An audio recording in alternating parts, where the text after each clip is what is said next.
Welcome to another edition of Dave Smith Unleashed. And wow, thanks once again, of course, to all the subscribers. We're getting new subscribers every day, new listeners every day. And, of course, let's not forget, everybody's making a lot of money because I am now an incredible, unheard of 5-0 this season on my NFL locks against the spread. So if you're a subscriber and you're a listener to Dave Smith Unleashed, you're kind of cashing in, aren't you?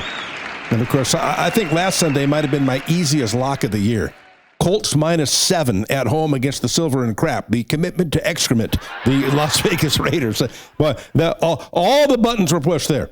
Colts coming off a horrible loss to the Rams out here in Los Angeles, where they basically gave the game away with a stupid fumble and then a touchdown by Jonathan Taylor called back a game they certainly should have won. So they horrible loss. They go back to Indy. They're steaming mad, ready for some revenge. The Raiders, 3 losses in a row. Geno Smith has been a disaster. They got to travel across the country to Indianapolis and play on the road. The line should have been 27, not 7. So that was an easy lock, and we're now 5-0. And, of course, on Fridays, I release the NFL Lock of the Week, so make sure you listen on Friday, as I will release. I like a couple of games already, but one really stands out to me. And, again, thanks to MTS Transportations. For all your freight, shipping, and trucking needs, there's only one place to go. Our great sponsor who's been with us from the beginning and believed in this show. So thanks once again to the gang at MTS Transportations for making all of this possible. And once again, the subscribers, when you go to the YouTube page and you like and you share and you subscribe, that's the way it's done. That's how we keep growing as a show. And you can always follow me on Twitter as well, at Dave SportsGod, at Dave SportsGod. All right, let's talk about the past National Football League weekend. And, well, what a weekend it was with lots of upsets and lots of great games. How many games come down to the last second? This has been a great NFL season so far.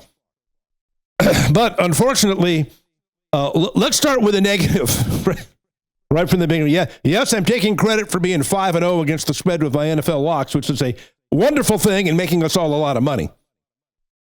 But there's one thing that's circling the drain right now, seemingly, and that's my Super Bowl prediction this year of the Baltimore Ravens against the Los Angeles Rams. Of course, that was my Super Bowl prediction about a month ago. It's on, to say the least, on shaky ground right now. Ravens get blown out again, 44-10, this week by the Houston Texans, as Lamar Jackson is injured and sit out. And it's the walking wounded for the Ravens. I think I read that 9 of their defensive starters were out and injuries all over the place, and the season is quickly getting away from them. Now, the good news is Lamar might play this week. They're not sure. Although it might be the smart thing to do to maybe sit him out because they got a bye week coming up next, so maybe give him another 2 weeks of rest. But I just don't know if they can afford another loss. Being 1-4 right now, the defense is horrible. The good news for the Ravens is the division they play in. Bengals are horrible. Browns are horrible. The Titans are horrible. The Steelers are 3-1, but I don't think anybody believes in the Steelers that they're going to be a dominant team and sweep all the way through to the playoffs. They're going to have issues. So even though they're 1-4, I think the Steelers are catchable or maybe a wild card slot for the Ravens. And for my sake, I hope that's true because I picked them to go to the Super Bowl, and I like looking smart. And now the other team I picked, the Rams, certainly not playing well right now. They're 3-2. They've got a winning record. They were very, very lucky to beat the Colts last weekend. Again, when Adonai Mitchell, I hope I'm pronouncing his name correctly, as he's crossing the goal line, too cool for school, dropped the ball before he got to the end zone and cost him a touchdown. And then Jonathan Taylor had like a 65 or 70-yard touchdown run that was called back with a phantom bogus holding call. Either one of those touchdowns go in, the Colts win, and they're undefeated right now. But the Rams, not looking good. They lose in Philadelphia the week before, and they looked okay in that game. That was a winnable game. Not so good against my San Francisco 49ers this past weekend as the Rams lose, I think it was 26-23. And Mac Jones, I talk all the time on this show that sometimes all the quarterback needs is a change of scenery. All he needs is a coach who believes in him. All he needs is a fresh start somewhere. Look at Baker Mayfield in Tampa Bay. Starts in Cleveland, he does okay. I think he was Rookie of the Year, and then he kind of bounces around and doesn't play well. And then he wound up, remember he was at the Rams a couple of years ago and was released by the Rams, signs with Tampa Bay. And I remember at the time people were saying the only reason Tampa Bay signed Baker Mayfield because they want to tank the season and get the number 1 pick in the draft. Well, that turned out to be the furthest thing from the truth, as he's been great with Tampa Bay so far and having another great season this year, and they sit in first place in their division. Well, how about Daniel Jones with the Indianapolis Colts? He's an MVP candidate this year after he was thrown onto the scrap heap by the New York Giants. And by how dumb an organization, what dumb shits do they have running the New York Giants? They allow Saquon Barkley to get away, who wins the Super Bowl last year for the Eagles, and then they gave all the money to Daniel Jones, and then they get rid of Daniel Jones after they gave him all the money. And he goes to Indianapolis, and he's playing great this year. Again, an MVP candidate. And I'm seeing the same thing with Mac Jones and my San Francisco 49ers. He's been very good filling in for the injured quarterback, Brock Purdy. And he was, around 300 yards passing against the Rams, a couple of touchdowns, marching the 49ers up and down the field. And remember, Kyle Shanahan evidently wanted to take Mac Jones first a couple of years ago and was talked out of it in the draft and has kind of regretted it ever since. He went to New England. He had a pretty decent rookie year, and then Belichick ruined him, in my opinion. He made Matt Patricia the offensive coordinator, then another offensive coordinator, and Belichick was awful in his last couple of years coaching the Patriots. I think he held back Jones and kind of ruined his career temporarily.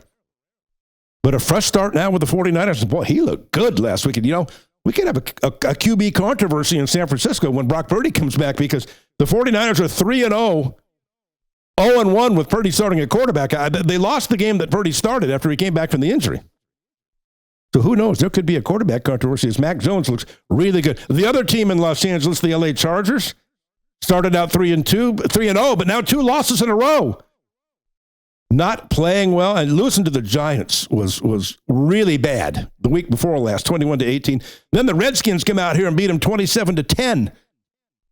And yes, I still call them the Redskins. I always have. I do now, and I always will. They are the Washington Redskins. They're not the football team. They're not the Commanders.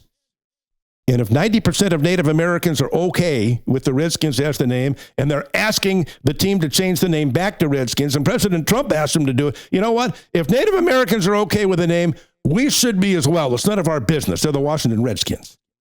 And they hammer the Chargers 27-10. The Chargers are having all kinds of problems on offense. As good as Justin Herbert is, and John Harbaugh, another guy having problems, Jim Harbaugh, whom I think y'all know how I feel about him, is a great coach. What he did with my 49ers, the turnaround at Stanford, the turnaround at Michigan, the turnaround at the University of San Diego, he'll figure this out. And the Chargers are still in first place, so it's not a disaster in the AFC West. But they need to get the offense going. 2 losses in a row. Now, speaking of bad teams, a team I despise and always have, the Silver and Crap. The Commitment to Excrement, the now Las Vegas Raiders. My NFL lock of the week was Colts -7 against the Raiders. And remember that great highlight of the Kansas City Chiefs playing the Minnesota Vikings in Super Bowl IV? When they had, I'm sure we've all, even if you're not old enough to remember it, we've all seen that on NFL films.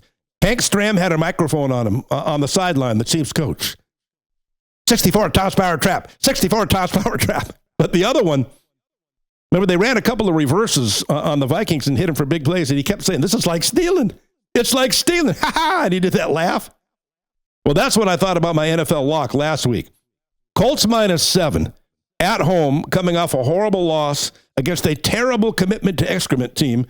This was a recipe for a blowout, and it was. Colts 40, Raiders 6 as we go to 5-0 against the spread. And don't forget, listen to Friday's show when you want to get my NFL lock coming up. Hopefully we go to 6-0 this weekend. Yes, the Eagles were 4-0 going into that game against the Broncos, but they were not playing well. I know there was concern in Philadelphia, and people were saying, well, you've won 19 out of 20. You won the Super Bowl last year. You're 4-0. You're undefeated. Yes, but you're not playing well. You could have easily lost to the Rams. You've had a lot of close calls coming down to the last second, and it finally came back to bite them, except, I'll explain that except in a minute. They lose 21-18. As Bo Nix, my Oregon Duck, playing well again. But I will say this, the Eagles were robbed. The Eagles were down there near the goal line. I think they were on the 20-25 yard line. There was around 10 seconds left, time for 2 plays. And Jalen Hurts threw into the end zone. If that's not pass interference, I've never seen pass interference. And for some reason, the Zebras don't call it.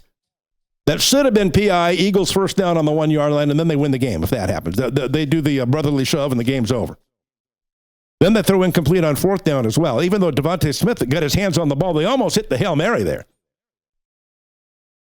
But by all rights, the Eagles should be 5-0. There should have been pass interference against the Broncos. And, The officials aren't very good when it comes to calling pass interference. Remember the Saints a few years ago when they got robbed of a Super Bowl? When the Rams got away with the pass interference that wasn't called?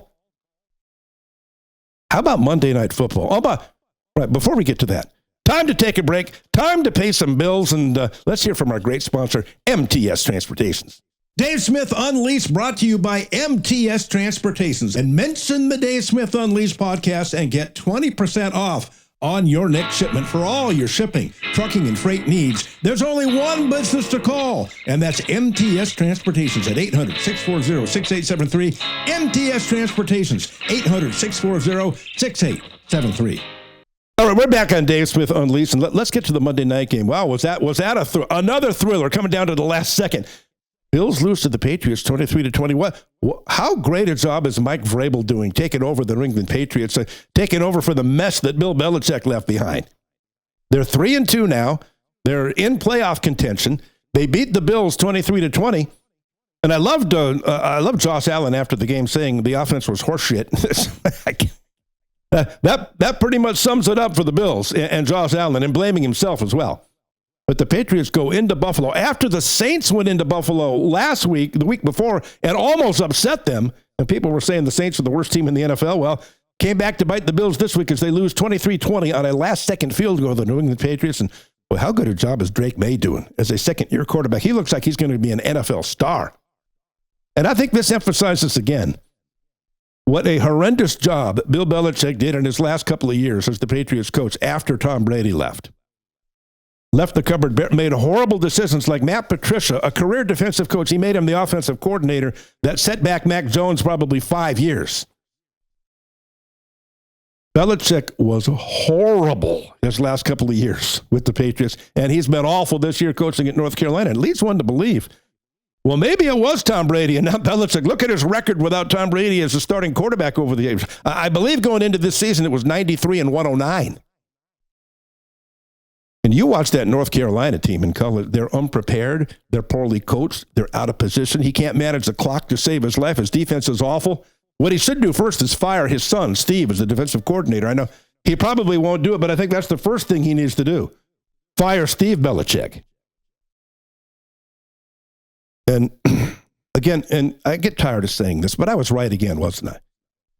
The day that Bill Belichick was hired as the North Carolina head football coach, I said this might be the worst hire in the history of college football, in the history of the sport. 73 years old, he knows nothing about the college game. He was horrible his last couple of years with the Patriots.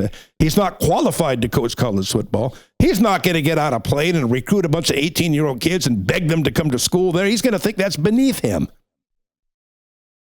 And so far, it's been a disaster. They're 2-3, 2 wins against high school teams and 3 losses, 3 blowout losses against legitimate college teams, and it is a disaster. So now what happens next? I'll give you 2 options. Number 1, does Bill Belichick step down as the coach at North Carolina? Which I don't think he will because they owe him a pile of money. Or number 2, does Jordan, remember, she pronounces it Jordan now, does Jordan Hudson give him a Dear John letter and dump him? If this continues, he's going to come home one day and find a letter on the counter, and she's taken up with one of his players or another rich guy. She ain't sticking around for this, Jordan. But it is a disaster in Chapel Hill. It was a disaster with the Patriots this last couple of years there. But this is really tarnishing his legacy, I think, as he nears the end of his coaching career. How did the Cardinals lose that game to the Titans on Sunday, 22-21? They're up 21-6. Amari DeMercado, I believe that's how you pronounce his name, catches a long touchdown pass with 12 minutes to go. It's now 28-6 Cardinals, game over against the winless Tennessee Titans. But wait a minute. Something's going on in the end zone. And it happened again, just like it happened with the Donnie Mitchell with the Colts the weekend before.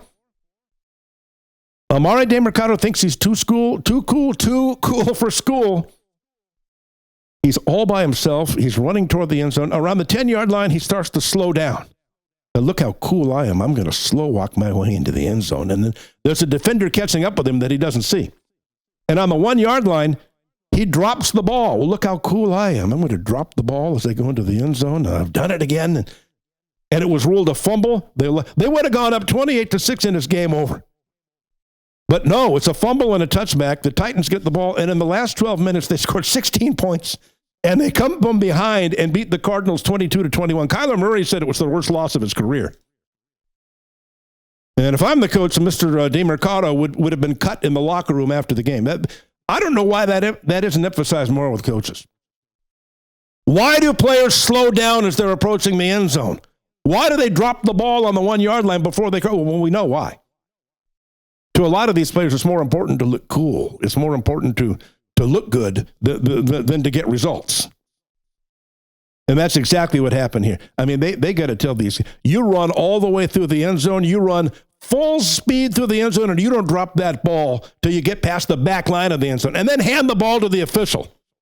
You know, the way Barry Sanders and Walter Payton used to do. Act like you've been there before. But that was, wow. I've been watching the NFL a long time. I don't know if I've ever seen a giveaway like that. 21-6, and it's 28-6 as he's walking in untouched for a touchdown, and he drops the ball on the 1-yard line because he thinks he'd rather be cool and he'd rather look good than win games. And it cost the Cardinals the game. That was unbelievable. How about, I tell you what, I've taken a lot of trips to New Orleans over the last couple of years, and I've become a New Orleans Saints fan. Their fan base is unbelievable. I mean, when they win a game, the fans are at the airport greeting them when they come home. I don't think any other NFL team does that. And there's signs all over the city say, I mean, that's all they have there. They get the Pelicans, but other than that, the Saints are all they have. And I'm telling you, I told you I believed in Spencer Rattler when he came out of college. I liked him at Oklahoma. I liked him at University of South Carolina. And yes, he was 0-10 as a career starter in New Orleans before Sunday's game. But none of that is his fault. He just didn't have anywhere near a good enough team around him. And this year, he's been really good. I think one of the big surprises in the NFL that nobody's talking about is Spencer Rattler is a quality NFL starting quarterback. Look at the numbers here. He's thrown for 1,000 yards in 5 games, 6 touchdowns, only 1 interception. That's the big one. He's not turning the ball over. Only 1 interception. And boy, the Saints look good. They win 26-14 over the Giants on Sunday. And that 87-yard touchdown bomb he threw to Shaheed was an absolute thing of beauty, right on the fingertips. He can, and I've been telling Kellen Moore, and I've been telling the Saints coaching staff, I've watched him throughout his entire career. His strength is rolling out, going on the run, making plays with his legs, and throwing the deep ball. He's not a guy you sit back in the pocket with and dink and dunk and throw bubble screens the entire game. You're not going to win that way. Finally, they took their chains off a little bit. Finally, Kellen Moore unleashed him. Let him throw downfield deep a couple of times, and they wind up winning the game.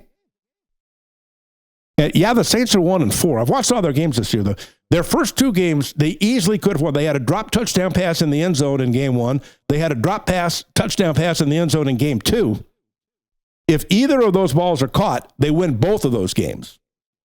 And embarrassing, they got blown out in Seattle. That was an embarrassing performance. But then they actually outplayed Buffalo the weekend before last. They lost 31-19, but they ran all over them. Buffalo couldn't stop the running game.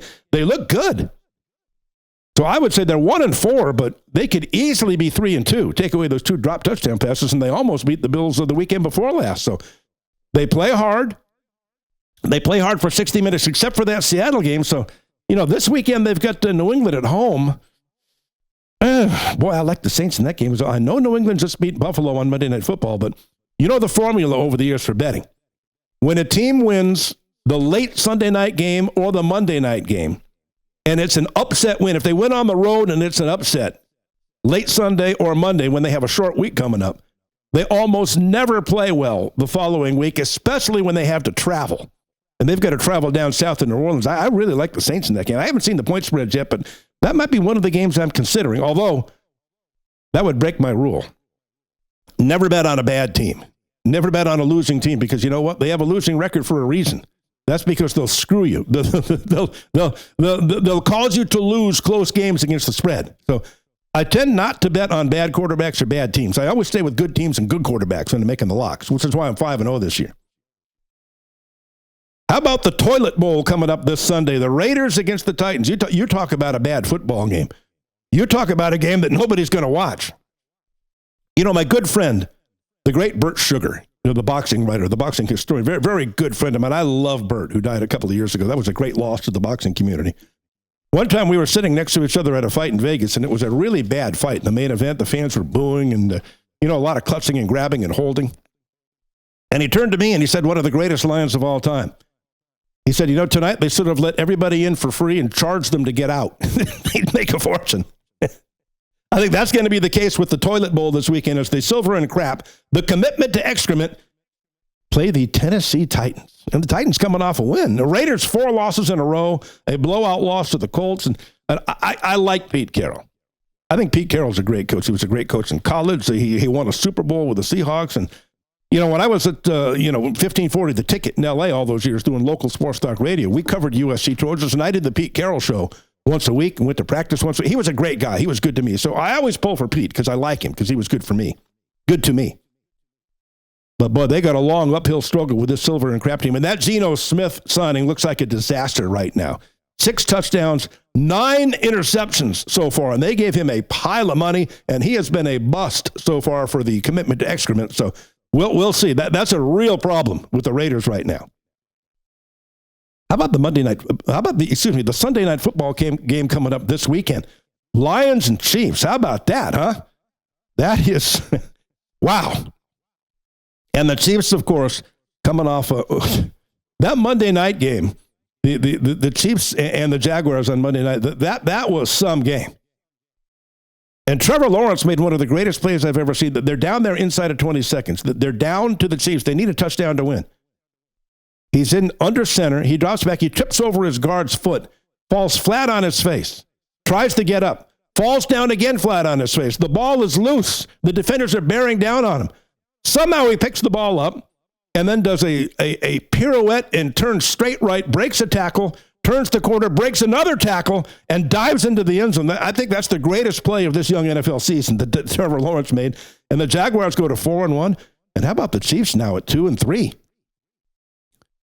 And look out, it doesn't get any easier this weekend. Arguably the best team in the National Football League, the Detroit Lions, come into Kansas City. And if the Chiefs lose that one and go to 2-4, they're in serious trouble of not making the playoffs this year. This is almost a must-win for the Chiefs. And speaking of the Lions, well, how many people wrote them off after week 1 when they lost to Green Bay? Well, they missed their offensive coordinator.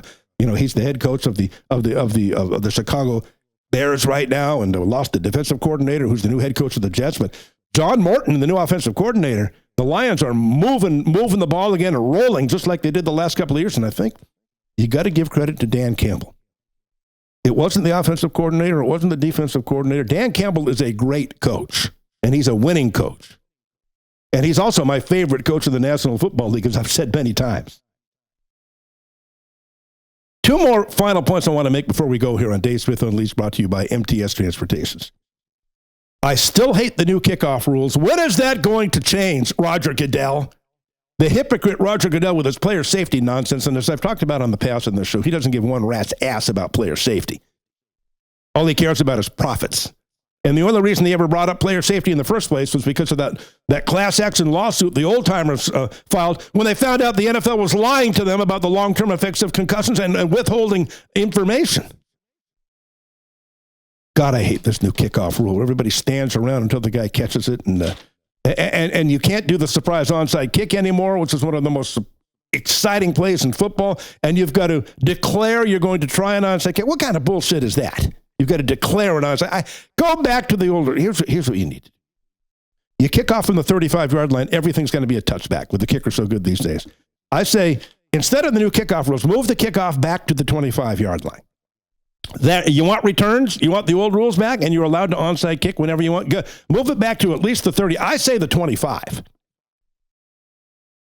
Or move it back to the 30 and say, if you kick it through the end zone and it's a touchback, the other team gets the ball on the 40-yard line. See, that would ensure returns. So I say move it back to the 25-yard line. That would ensure returns on every kick because the kickoff return might be the most exciting play in football. So, again, Roger Goodell is a pussy, and Roger Goodell is an idiot, and Roger Goodell is a lying hypocrite. But the owners tell him what to do. Never forget, the owners tell this guy what to do. He's never had an original idea in his head in his life. He's a dumbass.